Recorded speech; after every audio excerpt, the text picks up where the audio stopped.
Graça e a paz do Senhor Jesus esteja em seu coração. Que alegria estarmos juntos mais uma vez para compartilharmos as verdades tão poderosas da palavra de Deus. Eu creio muito no poder da palavra de Deus sobre as nossas vidas. Eu creio que a palavra de Deus não volta vazia, antes ela cumpre o propósito pela qual ela foi liberada, pela qual ela foi designada.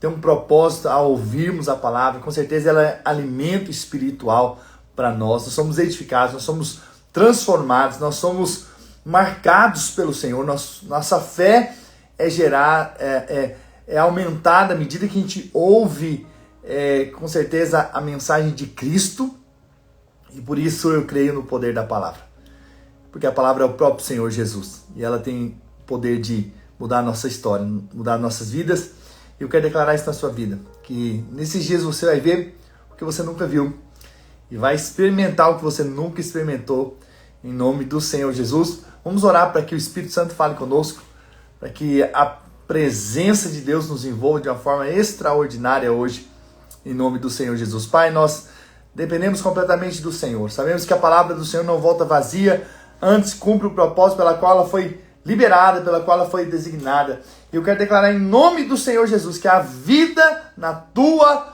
palavra, a manifestação de glória, a manifestação do teu Espírito, quando nós liberamos a palavra, porque quando nós liberamos a palavra, o Espírito Santo age e traz vida em nome do Senhor Jesus. Se você crê, diga amém, aleluia, glória a Deus. Irmãos, hoje nós chegamos no livro de Números, aleluia, glória a Deus. Nós estamos nessa jornada de Gênesis a Apocalipse, trazendo histórias poderosas da palavra de Deus ao seu coração, mas também o que está por detrás dessas histórias, o que Deus quer nos ensinar com todas essas verdades da palavra de Deus. Então eu tenho certeza que nosso coração vai se encher cada dia mais de fé, de esperança, de força realmente espiritual, porque nós estamos sendo alimentados na palavra, e há poder quando nós somos alimentados espiritualmente. Então Deus se manifesta de uma forma poderosa e gloriosa. Então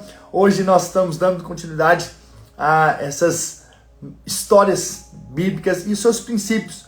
E hoje eu gostaria de falar então do livro de Números e destacar um ponto apenas desse livro, acerca da organização do livro de Números. Como Deus se revela como um Deus de ordem, como um Deus de organização. Ok? Lá em Números 1, versículo 1 ao 3, diz assim: no segundo ano após a saída dos filhos de Israel do Egito, no primeiro dia do segundo mês, falou o Senhor a Moisés no deserto do Sinai, na tenda da congregação, dizendo: levantai o censo de toda a congregação dos filhos de Israel, segundo as suas famílias, segundo a casa de seus pais, contando todos os homens nominalmente, cabeça por cabeça, da idade de 20 anos para cima, todos capazes de sair à guerra em Israel. A esses contareis segundo os seus exércitos, tu e Arão. Aleluia. Então aqui a gente já vê Deus estabelecendo aqui uma ordem para que eles pudessem fazer. Então a gente vai ver que no livro de Gênesis, Deus então se revela de uma forma. Ele então chama homens, Abraão, Isaac, Jacó, principalmente, e faz deles esses instrumentos nas mãos do Senhor para o cumprimento do propósito ali na frente, que é estabelecer um povo, uma nação. Então você que tem estudado conosco, tem estado aqui conosco, você sabe que nós compartilhamos a respeito da história desses homens, de Abraão, de Isaac, de Jacó e também de José. Deus estava trabalhando de uma forma individual em cada um deles para o cumprimento do propósito que foi chegar ali então no livro de Êxodo. E no livro de Êxodo agora Deus não trabalha mais com o indivíduo, Deus agora tem um povo, e Deus então agora tem uma nação, a nação é de propriedade exclusiva de Deus, e essa nação então ela sai do Egito rumo à terra prometida. E aqui em Números nós vamos, em Levítico nós vemos também depois Deus estabelecendo o culto, o sacrifício, mostrando o caminho para andar com Deus, para estar com Deus, mediante ao sacrifício de animais, que um homem não poderia chegar diante de Deus se não fosse por causa do sangue. Mas aqui em Números, então, nós já vemos a organização, a ordem. Deus mostrando ser um Deus de ordem, de organização. Então, a primeira coisa que o livro começa a dizer é que Deus manda fazer um censo, né, da congregação aí dos filhos de Israel, para saber quantos tem disponível para o exército. Então, uma nação deve ser constituída com um exército. Assim como hoje nós sabemos que nós somos o povo de Deus, hoje nós somos a igreja, né? Hoje nós também somos o exército de Deus, preparados para a batalha. Então, o povo de Deus precisa estar preparado, pronto para a batalha. Deus então estabelece ordem. Vocês vão separar, vocês vão saber quem são aqueles que estão prontos para a guerra. Agora, hoje nós sabemos que temos guerras, sim, temos guerras espirituais. E nós devemos saber, então, usar as armas espirituais. Veja, a Bíblia diz que as nossas armas não são carnais, elas e sim poderosas em Deus para destruir fortalezas, sofismas, né? Tudo que vem contra nós, ataques na mente. Então, existem batalhas espirituais.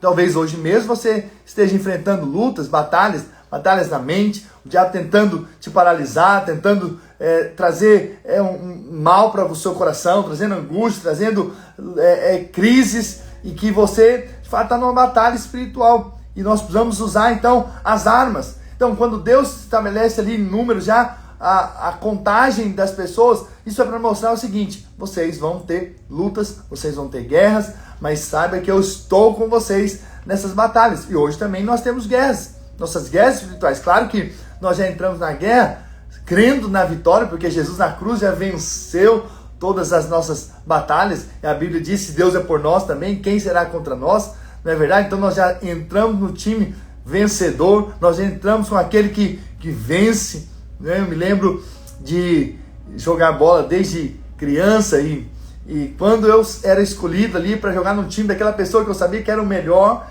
era como se eu soubesse que a vitória já está certa, já é garantida, porque aquela pessoa ia resolver tudo, não é? Então, sabe de uma coisa? Essa é a nossa história. Quando nós entramos na guerra, sabemos que nós já temos a vitória em Cristo Jesus. Talvez agora mesmo você esteja com lutas na sua casa, lutas na sua família, lutas financeiras, lutas talvez no ministério, mas deixa eu te dizer, Deus é por você.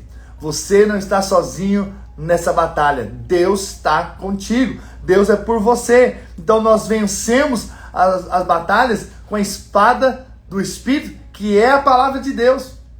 Entende? Então hoje vocês estão sendo aqui fortalecidos, estão recebendo a espada, né? A espada que é a própria palavra de Deus, que é poderosa para realmente dividir alma e espírito, porque tem momentos em que nós não sabemos quais direções tomar, nós não sabemos para onde ir, mas nós sabemos que há um Deus que de fato nos conduz por sua palavra. E a palavra de Deus então é a espada, né, que a gente pode lutar as guerras e as batalhas espirituais. A Bíblia também nos diz que nós temos o escudo da fé, né? Então, para apagar os dardos inflamados do diabo. Então, muitos dardos são lançados, muitas vozes trazendo a incredulidade, trazendo as mensagens que não vai dar certo, que não vai acontecer, que o milagre não virá, que não veio até hoje, então não vai acontecer. Deixa eu te dizer, você tem o escudo da fé.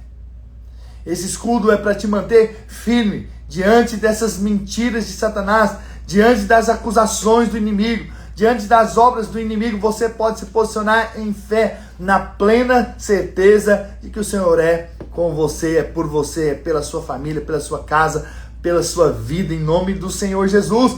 Nós também, a Bíblia diz que se recebemos o capacete da salvação, essa certeza, essa fé de que somos salvos, somos agora filhos amados do Senhor, e nada, absolutamente nada vai nos atacar, tirar a nossa paz, tirar a nossa alegria, porque de fato nós estamos no Senhor e somos dele agora, somos seus filhos, amém? Isso é precioso. A Bíblia diz também que nós temos a couraça da justiça.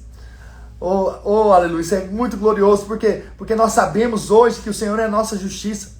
Já fomos justificados em Cristo Jesus. E nada, absolutamente nada, vai roubar essa verdade do nosso coração. Estamos firmados no Senhor. Ele é a nossa justiça. Então essa é a couraça da justiça que nos guarda, que nos protege, que nos faz vencer a guerra. E também temos os pés com a preparação do Evangelho da Paz. Nós pisamos sobre essa verdade. Qual a verdade? De que Jesus veio morrer na cruz para nos salvar, para nos dar uma nova vida, uma nova história, em nome do Senhor Jesus. Então, nós temos essa plena certeza, nós estamos pisando em algo sólido, em algo firme, porque nós estamos firmados no Senhor e nós temos a plena paz. Você é cheio de paz. Agora mesmo, eu libero paz ao seu coração. Paz, mesmo em meio à guerra, eu quero declarar paz sobre você, paz no seu coração, paz sobre a sua vida agora mesmo, paz sobre a sua casa, paz sobre a sua família, em nome do Senhor Jesus.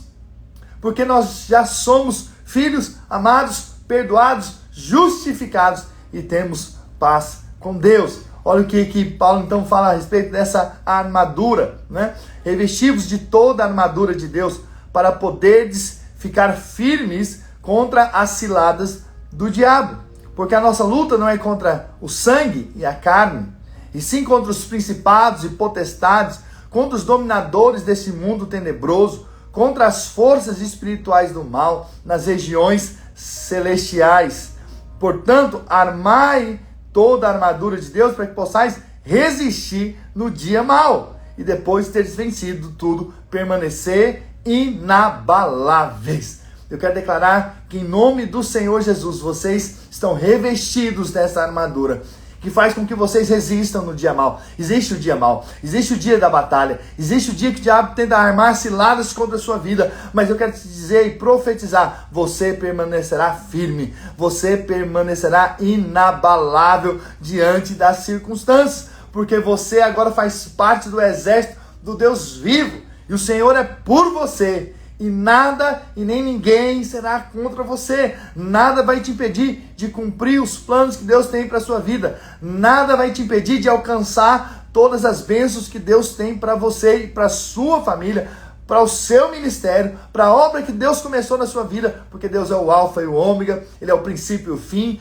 A obra que Ele começou, Ele vai completá-la em nome do Senhor Jesus. Amém? Você pode dizer amém. Você pode escrever aí um amém bem grande, né? Mostrando que você está recebendo essa mensagem. Então, o povo de Deus não pode pensar que não estamos, né, na guerra. Estamos sim, existem guerras espirituais, existem batalhas espirituais, mas nós cremos que Jesus já veio para desfazer as obras de Satanás, para destruir as obras de Satanás, e Deus já nos deu também autoridade no mundo espiritual, para comandar contra toda e qualquer obra do inferno, em nome do Senhor Jesus.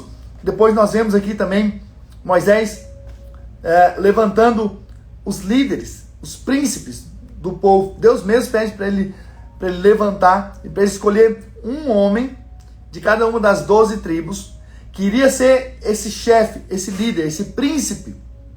E aí a gente vai ver isso em todo o livro de Números. Se você for ler, você vai perceber que Deus está sempre falando sobre os príncipes, ou seja, Deus está sempre levantando líderes. Então Deus tem o seu exército, verdade, mas Deus também tem os seus líderes. A Bíblia diz lá em Números 1, versículo 4, de cada tribo vos assistirá um homem que seja cabeça da casa de seus pais. Versículo 16, esses foram os chamados da congregação, os príncipes das tribos de seus pais, os cabeças dos milhares de Israel. Então, esses homens foram chamados para serem líderes, foram levantados para liderar. E o que são os líderes? Os líderes são aqueles que estão disponíveis, são aqueles que se dispõem a servir a outros. Esses são os líderes, são aqueles que entenderam que foram chamados para esse propósito, né? Eles nasceram para isso. Assim como os peixes, eles nasceram para nadar ali no mar, nos rios, nos lagos, assim como as aves nasceram para voar, para conquistar os céus, não é verdade? Nós também, como seres humanos, nascemos para reinar, nascemos para liderar, nascemos para governar. Deus nos deu essa missão desde lá de Gênesis. Então, há em nós sim algo de liderança. Existe em nós sim esse chamado de sermos líderes. Então, são aqueles que são os trabalhadores, né, que Deus espera para a colheita, aqueles que se dispõem a servir, a estar realmente cuidando de outros, abençoando outros, abrindo as suas casas para a vida da igreja, liderando um grupo de pessoas como uma célula. Você sabe, são pessoas que de fato se dispuseram e disseram sim, pode contar comigo, Senhor. Eu quero ser um instrumento na vida de outros, eu quero ser um abençoador de outros, eu quero liberar palavras de vida na vida de outros. Não é? A Bíblia diz lá em Mateus 9, 28, rogai, pois, ao Senhor da seara que mande os trabalhadores para a sua seara. Então nós podemos orar, podemos pedir por líderes, que Deus nos dê muitos líderes em nome do Senhor Jesus. Deus nos dê muitas pessoas dispostas, disponíveis a cumprir o chamado de Deus para a vida delas. E é interessante que esse texto aqui que nós acabamos de ler, para que nós roguemos por trabalhadores, está justamente antes do Deus de Jesus chamar os 12 discípulos.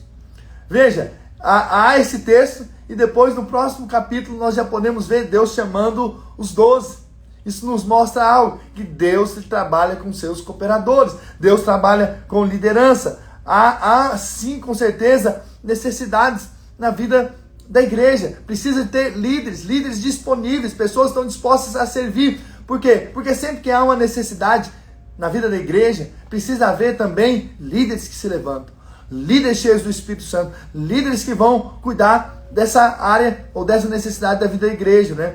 Lá em Atos, por exemplo, havia uma necessidade com as viúvas helenistas que estavam ali passando fome, e aí então os discípulos, eles então levantam os diáconos, que eram homens cheios do Espírito Santo, para servir às mesas, para cuidar dessas viúvas. Havia a necessidade dos líderes serem levantados.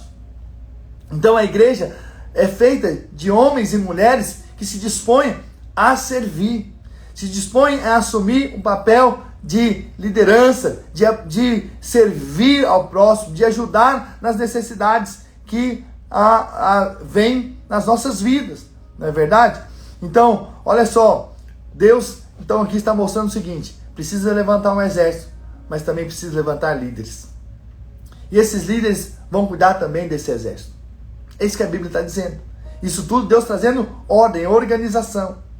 Depois a gente vê Deus falando que não precisava fazer o censo da tribo de Levi, porque eles seriam responsáveis pelo cuidado do tabernáculo. Tudo que envolvia a montagem, a desmontagem, o cuidado dos móveis sagrados ali, tudo era feito pelos levitas. Ninguém mais podia fazer, somente eles. Deus trazendo o quê? Ordem. Olha o que a Bíblia diz lá em Números 1, versículo 47. Mas os levitas, segundo a tribo de seus pais, não foram contados entre eles, porquanto o Senhor falara a Moisés, dizendo: somente não contarás a tribo de Levi, nem levantarás o censo deles entre os filhos de Israel. Mas incumbe tu, os levitas, te cuidarem do tabernáculo do testemunho e de todos os teus utensílios, e de tudo o que lhe pertence. Eles levarão o tabernáculo e todos os seus utensílios, eles ministrarão o tabernáculo e acampar-se-ão ao redor dele. Aquelas primeiras tendas ao redor do tabernáculo eram dos levitas, né? Então, hoje, nós não temos esse grupo de pessoas a qual chamamos de levitas. De fato, levitas foi algo do Velho Testamento, da Velha Aliança. Hoje nós temos os que nós chamamos sacerdotes. E o que não são os sacerdotes? São aqueles que ministram diante de Deus. Ok? Eu sei que alguns dizem que você é um levita, né? Porque você é músico. Isso é realmente da antiga aliança. Não necessariamente precisamos chamá-lo de levita, porque não são mais. Hoje, claro, todos nós somos um reino, na verdade, de sacerdotes. Nem mais era um grupo de pessoas específicas que eram sacerdotes. Não, hoje todos nós somos sacerdotes. Hoje todos nós se achegamos diante de Deus. Hoje todos nós levamos a causa de outros, oramos uns pelos outros, intercedemos uns pelos outros. Todos nós também falamos daquilo que nós recebemos para outros. Nós pregamos a mensagem do Evangelho. Então, nós hoje somos esse reino de sacerdote. Apocalipse 1, versículo 6 diz assim: e nos constituiu reino, sacerdotes para o seu Deus e Pai. A ele a glória e o domínio pelos séculos dos séculos. Amém. Então hoje fomos constituídos o quê? Sacerdotes. Ok? Então hoje todos nós servimos, né, com aquilo que Deus tem nos dado. Mais uma vez nós vemos Deus trabalhando com ordem, com organização. Deus está organizando tudo. Né? Você é um sacerdote. Você está aqui, você é um sacerdote. Você está aqui recebendo, mas eu espero que você saia daqui e dê a outros aquilo que você tem recebido. Você tem se alimentado aqui, agora alimente outros. Você tem buscado ao Senhor e ouvido uma palavra de Deus, então transmita a outros aquilo que você tem recebido. Outra coisa, ore por outros, abençoe outros, profetize na vida de outros. Seja de fato um sacerdote chamado por Deus para um propósito, para aquilo que Deus tem para a sua vida. Depois disso, no capítulo 2, verso 2, diz assim: os filhos de Israel se acamparão junto ao seu estandarte, segundo as insígnias da casa de seus pais, ao redor, de frente para a tenda da congregação, se acamparão. Então, aqui agora Deus estabelece até mesmo a ordem onde que cada tribo iria ficar disponível, né? Então, cada 3 tribos ficava em uma parte, né? Então, o tabernáculo ficava no centro, e então 3 tribos aqui no ocidente, 3 tribos aqui no oriente, 3 tribos no norte, 3 tribos no sul. Era assim que era a organização. Então havia o tabernáculo, desse lado ficava ali o ocidente. Então havia 3 tribos, que era a tribo de Judá, Issacar e Zebulon, né? E segundo a tradição judaica, né? Não está na Bíblia, mas segundo a tradição judaica, o estandarte de Judá era o leão. Então havia essa bandeira, esse sinal que era de fato de um leão. Depois nós temos as tribos de Ruben, Simeão e Gade. Essas 3 tribos ficavam ao oriente. Depois das tribos de Ruben, Simeão e Gade ficavam ao sul do tabernáculo.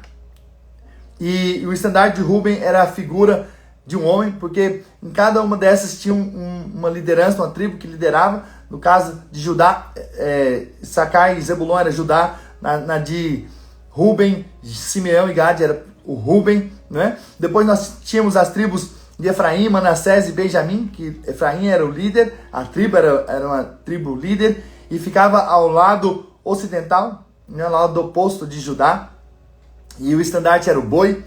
E depois tínhamos também as tribos de Dan, Áser e Naftali. A tribo de Dan era líder, ficava então ao norte, e o estandarte era a águia, né? Então essa disposição do acampamento da tribo ao redor do tabernáculo nos mostra, primeiramente, Deus é um Deus de ordem, Deus é um Deus de organização. Eles não poderiam armar a tenda em qualquer lugar, tinha lugar específico quando eles paravam no deserto. Lembra que a nuvem, quando ela subia, então eles começavam a andar, e quando a nuvem parava, então eles paravam, e a nuvem ali baixava, então eles acampavam ali. Então eles estavam sempre em movimento, isso durante 40 anos, na verdade 38 anos.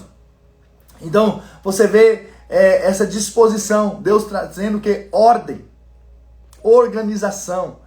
Mas o princípio mais poderoso e mais importante que nós podemos tirar daqui, dessas tribos, em cada uma dessas 4 direções, 4 partes, era que eles acampavam virados para o templo, ou na verdade o santuário, ali no caso o tabernáculo. Então eles acampavam olhando não de costas, né? Olhando ali para a direção talvez dos inimigos, mas eles ficavam, armavam a tenda de frente, ou seja, estavam olhando sempre para o tabernáculo.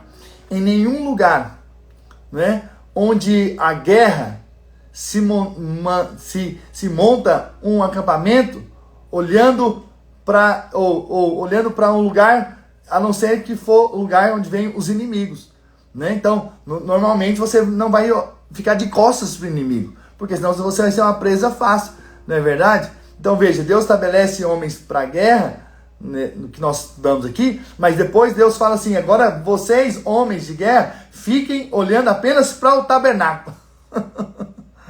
Olhe para mim. Em outras palavras, olhe para Cristo. A nossa vitória está sempre quando nós olhamos para Cristo. Eu sei que nós somos tentados muitas vezes a olhar para nós mesmos, e aí nós não temos fé, porque nós vemos as nossas limitações, vemos as nossas fraquezas, quando nós olhamos para nós mesmos, ou nós somos tentados a olhar para as circunstâncias, para os gigantes, e aí nós vemos que os gigantes é muito maior do que nós podemos. E aí também não há fé. Então a maneira como nós vencemos não é olhando para o inimigo, mas é olhando para Cristo. Como diz a Bíblia lá em Hebreus 12, 2, olhando firmemente para o autor e consumador da nossa fé, o Senhor Jesus Cristo. Então veja, a nossa vitória, a nossa guerra, diante das lutas, diante das tentações, diante das pressões, não é olharmos para nós mesmos, nem olharmos para o tamanho do gigante, mas é olharmos para o Senhor. É como Davi, não olhando para o tamanho do gigante, mas olhando para o tamanho do Deus que ele servia. Tanto é que ele se levanta e fala, eu venho contra ti no nome do Senhor dos Exércitos. Em outras palavras, eu estou olhando para um exército. O exército de Israel estava olhando para um gigante. Mas um jovem, Davi, estava olhando para o exército do Deus vivo, o Deus Todo-Poderoso. E por isso ele venceu a guerra. Por isso ele venceu a batalha. Você vai vencer olhando para Jesus. Você vai vencer as suas batalhas que você talvez está enfrentando hoje, olhando para Cristo. Essa é a chave da vitória. Não fique olhando o tamanho do gigante e nem confessando o tamanho do gigante. E nós vamos estudar mais à frente aqui, nós vamos compartilhar desses princípios poderosos. Por que que eles não entraram logo na terra prometida? Uma das coisas foi porque eles confessaram a derrota, eles olharam para o tamanho do gigante. Esqueceram de olhar para o tamanho do seu Deus. Então nossos olhos não podem se perder no meio da batalha. No meio da batalha nós continuamos olhando para Jesus. E quando nós olhamos para Jesus, nós podemos ver a vitória. Por isso nós temos que estar focados no Senhor.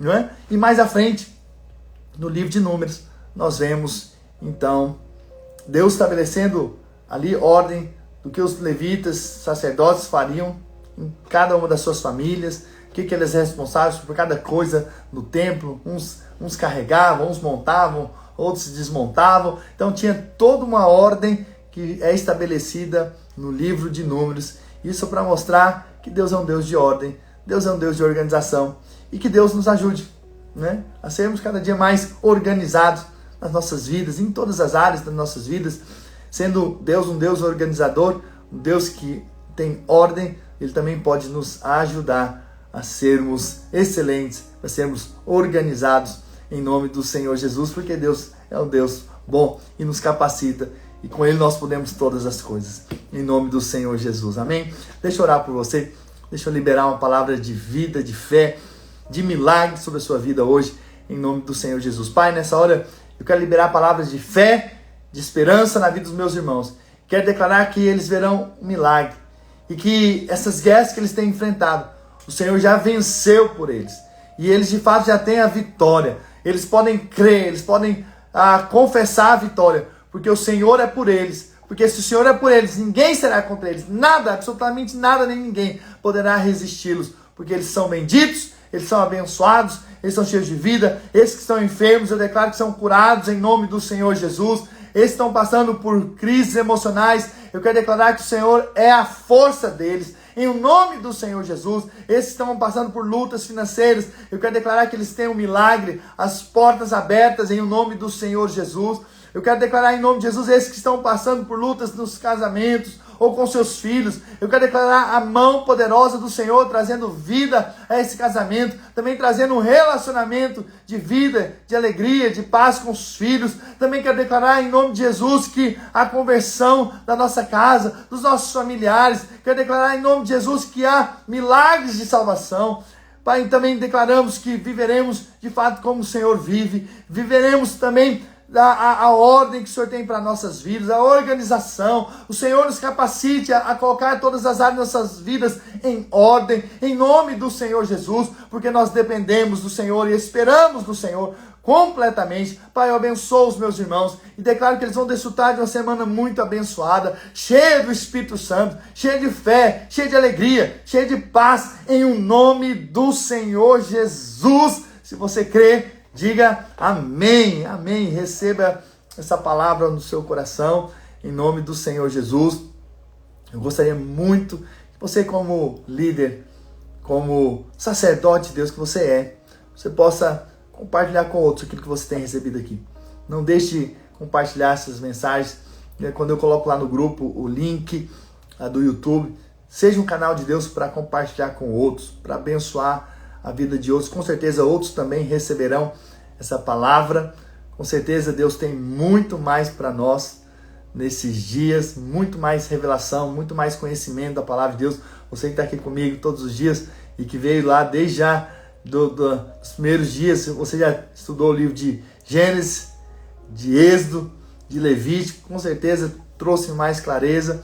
E agora nós chegamos no livro de Números, temos muito a compartilhar desse livro precioso da palavra de Deus. Com certeza você vai ser edificado, inspirado em cada uma dessas ministrações em nome do Senhor Jesus. Se você ainda não nos segue ali no YouTube, por favor, inscreva ali, né? Tá o link na nossa bio, também o link do grupo do WhatsApp, onde a gente vai compartilhando o livro que nós vamos escrevendo durante desse ano, né?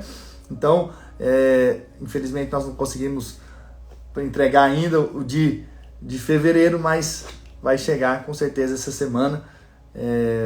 O que está corrigindo e diagramando já me deu uma posição que está trabalhando para finalizá-lo, né? E eu vou mandar lá no grupo em nome do Senhor Jesus. Aleluia, glória a Deus, irmãos. Deus tem muitas coisas para nós, para nos abençoar nesses dias. Eu quero declarar que você é bendito, você é abençoado, você é cheio do Espírito Santo. Vai ter um dia muito glorioso para a glória do Senhor. Eu quero dizer que eu amo vocês e obrigado por estarem aqui. Com certeza Deus te trouxe aqui porque Ele tem um propósito na sua vida, em nome do Senhor Jesus. Que Deus te abençoe.